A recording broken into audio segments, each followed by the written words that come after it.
speak to you. Dr. Freeman III has dedicated his life to education. As the president of the University of Maryland, Baltimore County, he spent the last 20 years transforming his institution and revolutionizing the way his students learn and grow. Institutions across the country look to UMBC as a role model. President Hrabowski is changing the face of higher education nationally. Dr. Hrabowski faced adversity growing up in 1960s Birmingham, Alabama, and was jailed for 5 days at the age of 12 after joining in the Children's Crusade March for Civil Rights. When Hrabowski first heard Reverend Martin Luther King Jr. speak outside of the jail, he immediately understood that the more we expect of children, the more they can do. At the age of 19, he graduated from Hampton Institute with highest honors in math. And by the age of 24, he earned his PhD from the University of Illinois at Urbana-Champaign. He has since inspired and transformed higher education with the belief that all students can and should be held to the highest standards and that they can meet and exceed those standards.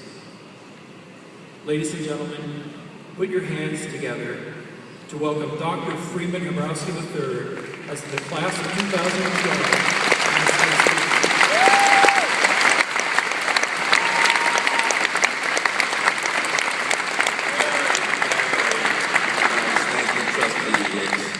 Trustees and the faculty and the family members, and to that incredible class of 2012. Good afternoon,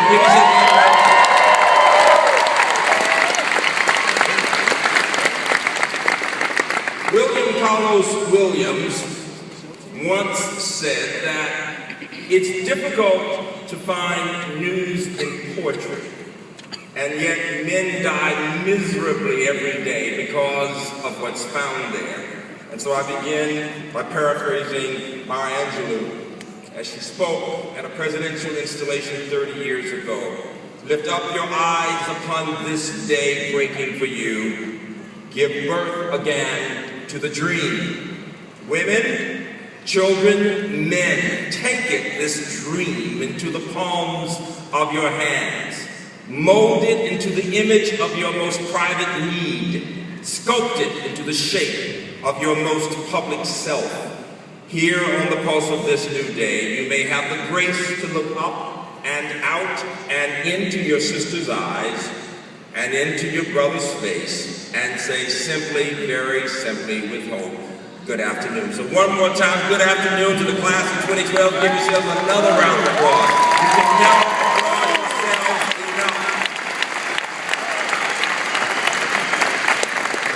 My message today is very simple. It is that the way you think about yourselves, graduates, the language that you use in talking to others, the way you interact with each other, the values you hold will be so important. Your destiny will be determined by these things. You are very proud students about to become graduates of the University of Verne.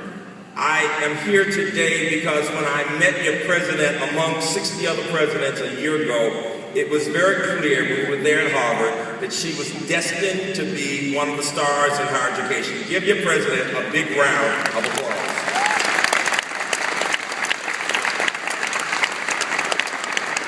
I was also interested in coming because the University of Verne is rising in reputation around the country. We hear about your emphasis on values. You're talking about civic engagement and reflection and giving back, a sense of community, the diversity. You are clearly with something that's going to be called this Verne advantage because you know how to work with people from all over the world, and you've thought about what it means to be an educated person.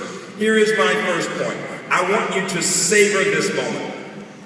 You know, when I was in college, I'll never forget wanting to speak at a Herbert finish because I wanted to get my degree and get out of there.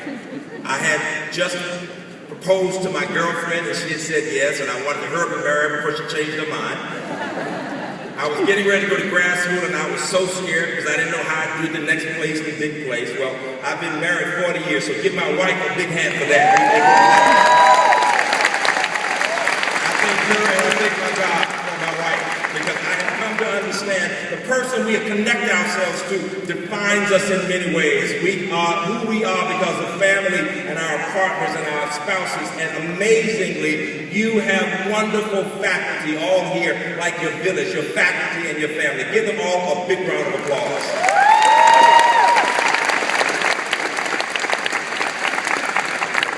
I tell the story of growing up as a little fat kid in Birmingham, loving mathematics, goosebumps, eating and doing math. And my mama was always trying to keep my grandmother from giving me too much food. And my grandmama would make 2 pies, a blueberry pie for the family and a big pie for me.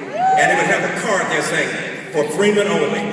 And I'd be sitting there doing my math and eating pie with pie everywhere. And my mama would be so disgusted.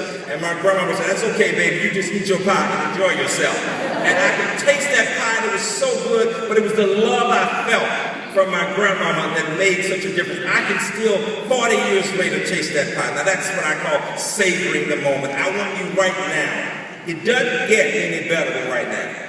You know that some of you weren't even sure a year ago, will I finish? Will I get it all done right? And yet here you are. Some of you cum laude, some magna cum laude, some summa cum laude, some thank you laude. But you're here today.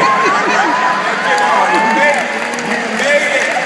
Nobody will ask you what laude you are. They can say, I'm a grandmother of Verne University, right? That's all you need to say. And that's a good story. It really is. And my grandmother was a wise woman. I want you to hear this. As I've gotten all these awards, and I'm thinking, what does all that mean? She and my parents taught me something very important. My grandmother said, son, the higher up you go, the harder you work, and the more successful you are, stay on your knees. Stay on your knees because I want you to keep that faith. Keep that faith. Keep knowing that, but by the grace of God, there goes you. It could have been a very different story. Don't think you're so high and mighty just because you went up. There are all kinds of people who help you out. Stay on your knees. And keep that humility. And then she would say, because you know, when you get up high like that, you're going to become a target. You'll be a target. And people will knock you down, but if you're on your knees, you won't fall too far. Think about that, all right? If you get inflated and puffed up, all of a sudden, the fall can be terrible. So remember as you go up the ladder to keep that sense of self. Remember what your folks taught you. How you treat people every day makes a difference. My mama grew up in a little rural town, both my parents in Alabama. I grew up in the big city, Birmingham. Mama was from a place called Wetumpka, and Daddy was from Selma.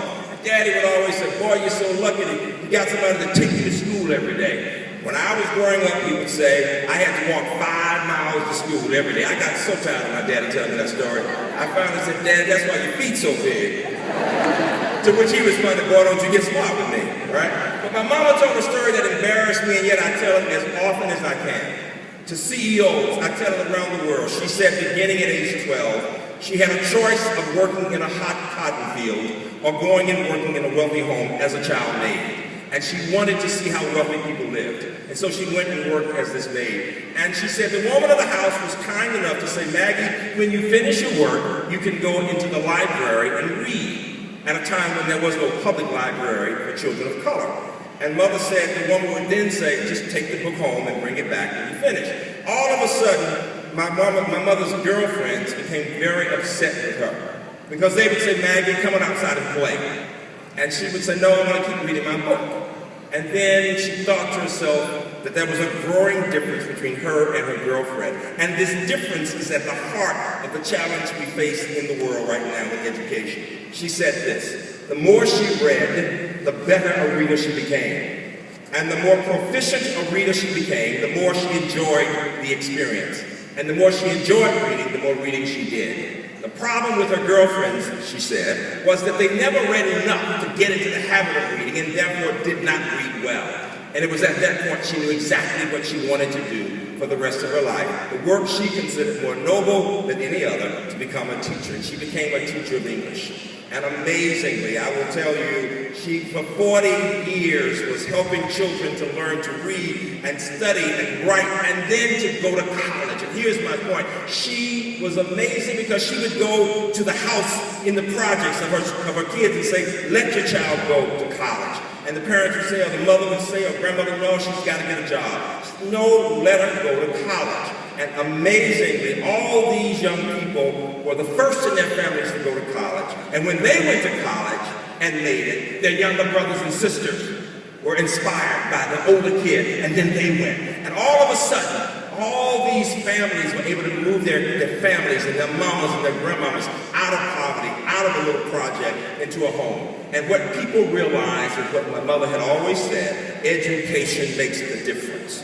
You today, whether you're first generation college or not, you are America's leaders. My challenge to you is to prepare to lead. Most Americans do not have, of any race, do not have the education you have. When you least expect it, people will look at you to determine what they might want to do. And your younger brothers and sisters and cousins will be inspired because you were able to make it this far. I challenge you to remember that being educated doesn't mean you know everything. It means you know how to learn. Samuel Beckett, an Irish novelist who often wrote in French, said that in a book that the man was studying the dancing of bees. When bees are dancing, they're communicating. And he said this. He said the more he studied the dancing of the bees, the more he understood about how they communicated. But the more he understood, the more he realized he had so much more to know.